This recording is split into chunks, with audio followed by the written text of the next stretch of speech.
Assalamualaikum warahmatullahi wabarakatuh. Selamat siang, Ibu beserta teman-teman. Perkenalkan, nama saya Mele Febriliani, dan pada kesempatan kali ini saya akan mempresentasikan hasil dari review jurnal dari salah satu materi manajemen keuangan 2 yang saya pilih, yaitu Jurnal Perjanjian Sewa Guna Usaha Leasing yang ditulis oleh Francisca.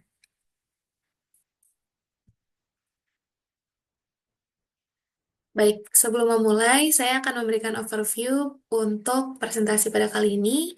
Yang pertama, ada informasi jurnal. Yang kedua, yaitu latar belakang. Yang ketiga, data yang digunakan. Yang keempat, metode penelitian. Yang kelima, hasil penelitian dan akan ditutup oleh kesimpulan. Baik, saya akan memberikan informasi dari jurnal yang saya pilih, yaitu jurnal ini berjudul Perjanjian Sewa Guna Usaha atau Leasing, dengan nama jurnal Law Development and Justice Review, volume 4, dengan nomor 171/182, dan nomor ISSN, yaitu 2665/1942, tahun terbit 2021, dengan penulis Francisca. Ya, jadi latar belakang penulisan jurnal ini yaitu karena perkembangan ekonomi global yang menuntut nih persaingan ketat antar perusahaan. Jadi setiap perusahaan itu berusaha untuk mengembangkan bisnisnya. Nah, salah satunya dengan melakukan pembelian barang modal untuk mendukung operasional perusahaan. Tetapi perusahaan ini banyak yang terhambat oleh kekurangan modal untuk biaya membeli peralatan-peralatan modalnya, sehingga muncullah leasing sebagai alternatif terbaik untuk menawarkan fleksibilitas pembiayaan barang dengan prosedur yang tentunya lebih sederhana ketimbang dengan pembiayaan oleh lembaga perbankan. Nah, namun dalam konteks hukum dikarenakan sebenarnya leasing ini tuh masih terbilang baru ya teman-teman, karena peraturan yang mengatur juga belum ada peraturan yang setingkat undang-undang. Nah, sehingga aturan ini masih diatur oleh surat keputusan menteri yang belum disempurnakan oleh peraturan yang lebih setara dengan undang-undang. Ini menyebabkan ketidakpastian hukum apabila terjadi sengketa saat leasing berjalan yang terjadi antara lessor, leasing, supplier, maupun bank.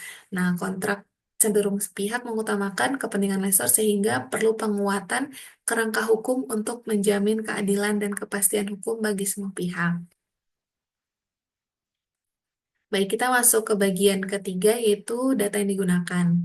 Dalam penelitian ini, eh, kami menggunakan data sekunder, di mana data sekunder merupakan data-data yang sudah ada dan dikumpulkan oleh pihak lain. Nah, dalam penelitian kali ini, data yang digunakan yaitu peraturan pemerintah berupa surat keputusan menteri yang mengatur leasing tersebut, beberapa buku dan literatur dari publikasi akademis, arsip atau laporan perusahaan, dan sumber-sumber dari media online yang tersedia untuk umum.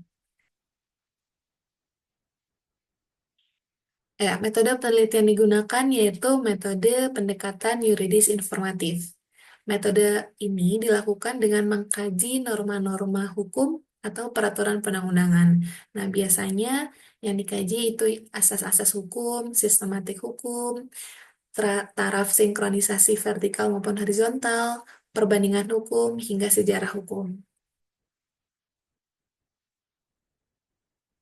Ya, kita memasuki hasil penelitian ya, teman-teman. Nah, dari hasil kajian ini, kajian penelitian jurnal ini berfokus pada perlindungan hukum terhadap leasing. Nah, leasing ini merupakan suatu perjanjian yang terjadi antara pemilik aset yaitu lessor dan pengguna aset yaitu leasing, di mana lessor memberikan kewajiban haknya kepada leasing untuk menggunakan asetnya dalam jangka waktu tertentu dan dengan pembayaran sewa secara berkala. Nah, namun dalam praktiknya, lembaga leasing ini belum diatur oleh KUHP Perdata, sehingga secara formal yang sudah disebutkan sebelumnya, ini masih diatur oleh Surat Keputusan Menteri Keuangan. Nah, dalam pelaksanaannya, kerap kali leasing ini masih mengalami masalah ya teman-teman, di mana mungkin leasing tidak membayar kewajibannya secara tepat waktu, atau tidak membayar denda, atau dia menjadikan barang tersebut jaminan hutang, mengalihkan, menjual, hingga menghilangkannya. Nah, jadi untuk melindungi hak-hak lesor, penelitian ini memberikan beberapa cara untuk menyelesaikan masalah tersebut. Ada tiga. Yang pertama, perdamaian. Yang kedua, pengadilan. Dan yang terakhir, arbitrase. Secara singkat, perdamaian ini dilakukan tentunya di luar ruang lingkup pengadilan ya, teman-teman. Jadi apabila antara kedua belah pihak, baik leasing maupun lessor, akhirnya memiliki persetujuan, maka perdamaian ini sudah terjadi dan tidak perlu dilanjutkan ke ranah hukum. Nah, yang kedua ada pengadilan. Jadi di beberapa kasus, lesor ini mungkin tidak dapat mengambil kembali barang yang sedang dikuasai oleh lisi karena satu dan lain hal. Akhirnya lesor bisa menuntut ke pengadilan negeri setempat. Nah, tuntutannya ini bisa dimulai dari yang pertama yaitu melakukan sita. Yang kedua, meminta ganti rugi kepada lisi berupa tagihan yang belum dibayar beserta dendanya. Yang ketiga, meletakkan sita jaminan atas harta yang dimiliki lisi. Yang keempat, mengalihkan seluruh resikonya sekaligus kepada lisi. Yang terakhir, menghukum pihak lisi untuk membayar biaya perkara hingga menuntut hakim untuk membatalkan perjanjian lisi. Nah, yang terakhir ada arbitrase. Kalau arbitrase ini sebenarnya lebih mirip juga kepada pengadilan, namun dilakukan oleh badan arbitrase. Dan prosesnya lebih cepat dan lebih sederhana karena tidak ada proses banding dan kasasi. Dan keputusan melalui arbitrasi ini bersifat keputusan arbiter yang final. Selanjutnya, nah di sini penulis itu sempat melakukan kajian atas salah satu kontrak leasing di PT Orix Indonesia Finance. Nah, dari jurnal aslinya itu penulis sudah menganalisa hak-hak dan kewajiban dari kedua belah pihak, baik lessee maupun lessor.